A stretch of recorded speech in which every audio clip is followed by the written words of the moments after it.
Oh, no, hello, all you beautiful people. So, as after watching one of RykenXIV's videos about his Cinderfire Fire Mage build, or Cinder Mage Soulblaze Psyker build, I wound up remembering, well, rather, comparing it to a build that I've made that is not necessarily super effective, but it is very fun. That is a kind of a melee paladin build, I'd say, for Psyker. No, I've got two iterations of the build that I will show you. And I was conversing with someone else in the comments section, and I decided, you know what, I'll make a video of it and post it so that y'all can enjoy it. So, for the first build that I'll show you, I'm using an Alethi Blaze Force Sword. This is the Force Sword that I'm using for both builds. It is max out on damage, finesse, warp first target, mobility, and warp resistance. Warp resistance is our dump stat because we're not using the active effect on it all that much. We're really only using it when Scryer's Gate is on cooldown, and for that we want it to give us more peril. We want to build peril quickly and then burn it down quickly for more toughness regeneration. I'm running presently crit chance and a crit damage on it. The crit chance is mandatory. Crit damage, you can sub in, slack, carapace, whatever you want. I'm running crit damage simply because when I look at the light attacks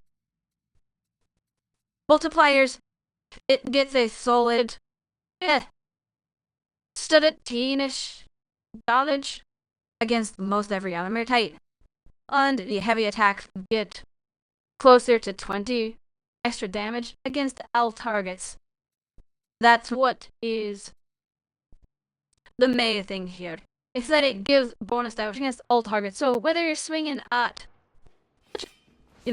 chaff, heavy infantry like the bruisers, if you're just tagging gunners, maulers, ragers, although you should avoid meleeing them when possible, having to get close on any of these fuckers, or dealing with a monstrosity, it will give you that extra bonus damage against all of them. And it actually worth if we find for this weapon in particular. For my curios, I've got plus toughness, plus max stamina, and plus toughness. On pretty much all of them, I'm running combat ability regeneration because that's just good on everyone. Getting your abilities back faster is good. Running extra toughness on them and stamina regeneration. Psyker already has the fastest stamina regeneration, but that means that you only need a few seconds to get your stamina back. That lets you, run around more, push more, especially with a Force Sword which has the very good push. It is very, very helpful. Onto the build itself. This is a crit build, so you will want metal. It also has some warp damage in it despite not using its stave, because when you use your sword effect and when you proc Blaze and Spirit for that Soul Blaze, that is counted as warp damage and does benefit from this. That reminds me. The blessings on the Force Sword are, of course, Blaze and Spirit, so that when you land a crit, you apply Soul Blaze. And Shred to give you more crit chance based off of chained hits. You could run the dodge-based one at riposte if you wanted. That gives you the full, 20% crit chance that Shred does as well, but is conditional upon a successful dodge. Not that hard to achieve, but I like Shred because it doesn't require you to actually dodge anything. So let's say you're fighting a monstrosity and it's not targeting you, you can just keep wailing on it. So for the bolt pistol, this slot is kind of open. You could do a voice drive staff, you could do a kinetic staff, you could do a stub revolver if you wanted. I'm using a bolt pistol because I can gouge a crit. And then I've got plus flat, plus Brainiac, lethal pork, empty, and vulture. Nothing. To the build. Gratitude. Your flesh toughness for each 10% of peril crowd. Just good. Your flesh toughness for peril generated. Like I said, you want your peril to be going up and down like mod. Battle meditation gives you a chance to quote peril on kill, which then synergizes with this one. So this turns into a 10% chance to get 5% toughness. Toughness boost. This one takes smite because it's the middle path. It's the only way you can get both sides here. On this side, you want wildfire because you want your soulblaze to spread. And second hex one because this is one of the strongest second hex in the game. The fact that you and allies get 5% of your ability cooldown back for any time that any of you, as long as you're in coherency, kill an elite specialist, simply incredibly good. Smite is not really the core part of the build, it's just here because of it's what gets you there. Prolific momentum. Damage to warp attack that's an increase after a non-warp based skill, and vice versa. Think about it as Weapon Specialist from Veteran, but it's for warp and non-warp. Which, this is a warp attack.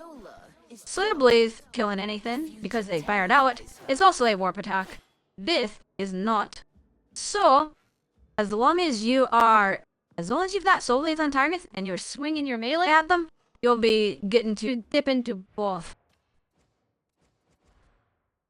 Mixing in some empower swings will also help there. Come down here, I grab lightning speed because it's a melee focused build. Soul Drinker. This is the main thing that honestly inspired this build. Killed an enemy with Soulblaze. This does not mean they die to Soulblaze. It means they die while Soulblaze is affecting them.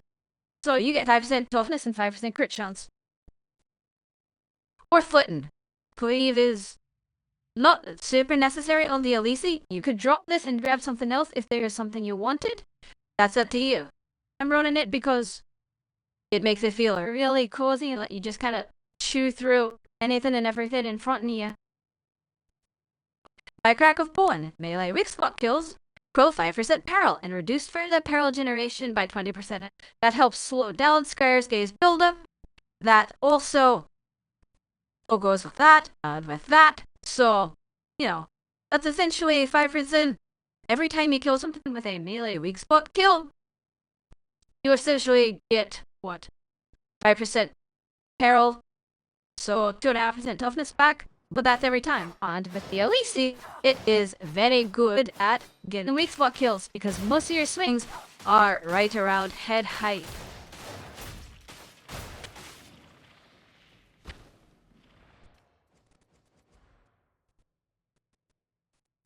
So, going from there, you grab Precious, because another 5% crit chance is just helpful. At this point, by swinging our sword, we've got we've got 25% crit chance from the weapon, because 5% crit chance in a perk, 20% from Shred.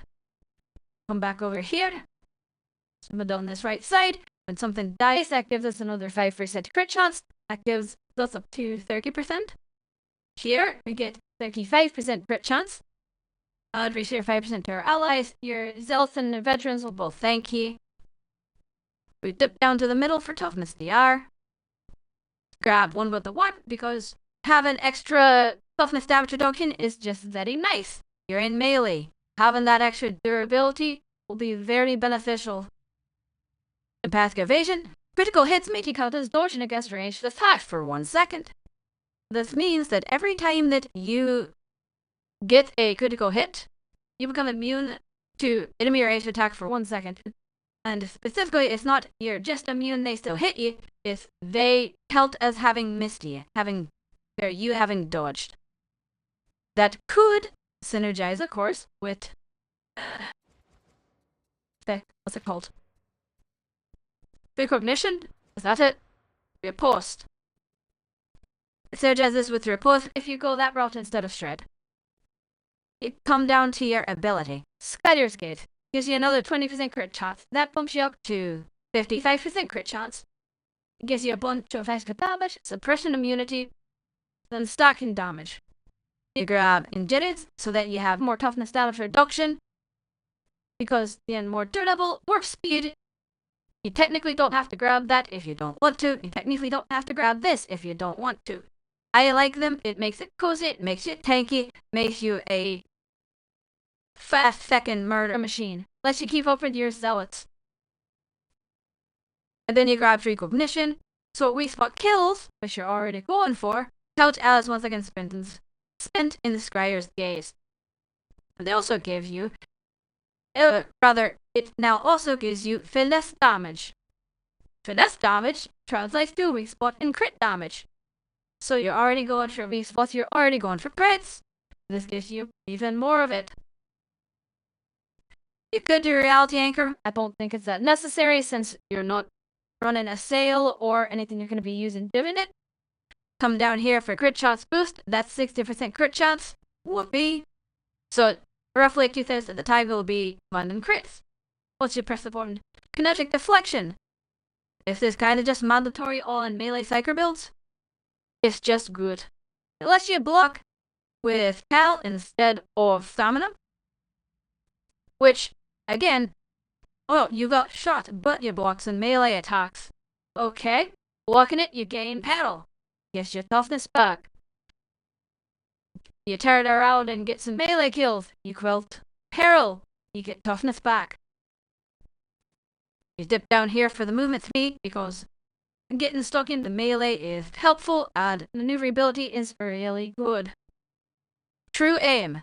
Landing 5 weak spot hits grants your next ranged attack and Barricade critical can only trigger once per attack.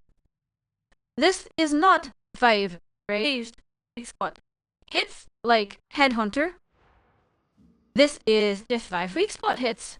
So, if I come here,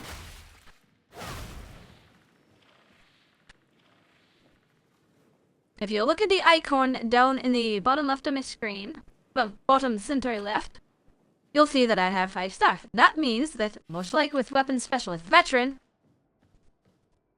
my next range attack will be a guaranteed crit.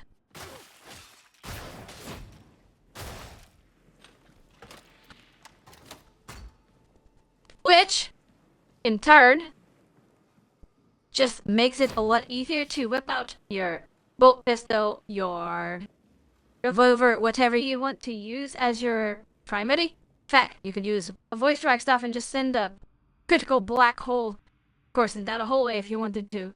That would be just as good. It lets you guarantee a critical hit for your range attack. You don't have to do this if you don't want to. You can drop it. I like it for this build. Surety of arms. Same reason, it gives you a pedal and you hear reload speed. It's just nice and good to have. You don't need it if you're running something that doesn't use reload, or let's say, again, you're using a void strike staff, then you could drop both of these and technically this and spend those 3 points elsewhere. It's your build. This is just a blueprint for it that I like. You could grab this, or something else, or that. Build it however the fuck you want, play it how you want. This is just what I enjoy. General combat flows. You kind of play a bit supportively, mostly just keeping things off your allies until you see a good engagement. You play this similarly to a somewhat more defensive zealot, whereas the zealot is often running off to go murder things. You want to play it a little bit safer. Wait for an engagement to start, and then engage on the enemy. Hordes are where you shine out the most because pretty much just press drive, start slicing ahead, get it stacked up nice and juicy.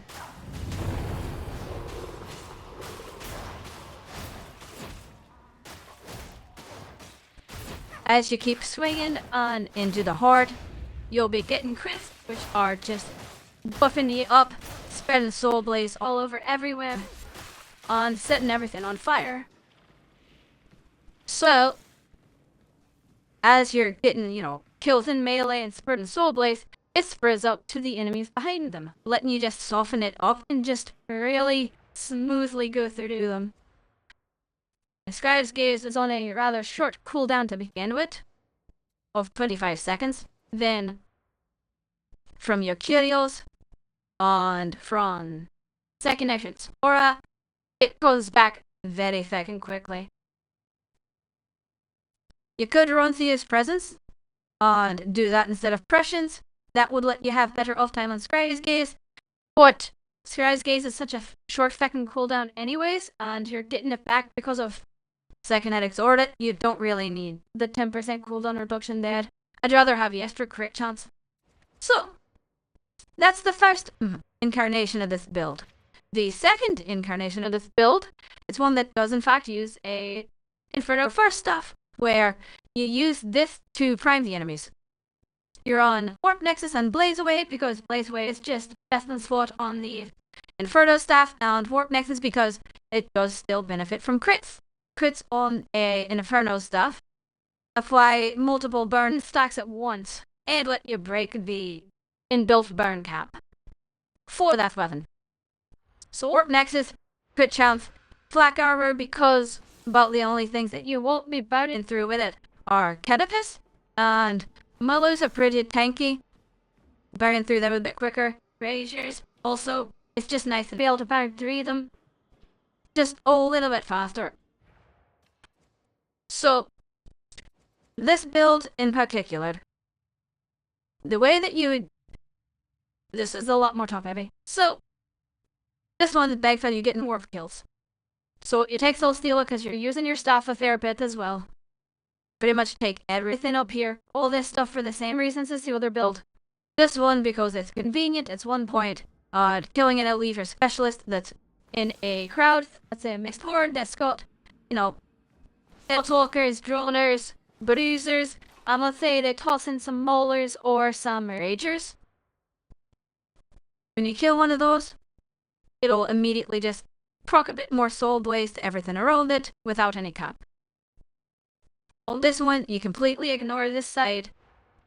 Right, and you do a brain rupture instead. This is your anti-tank, because that's how you deal with pressures, essentially.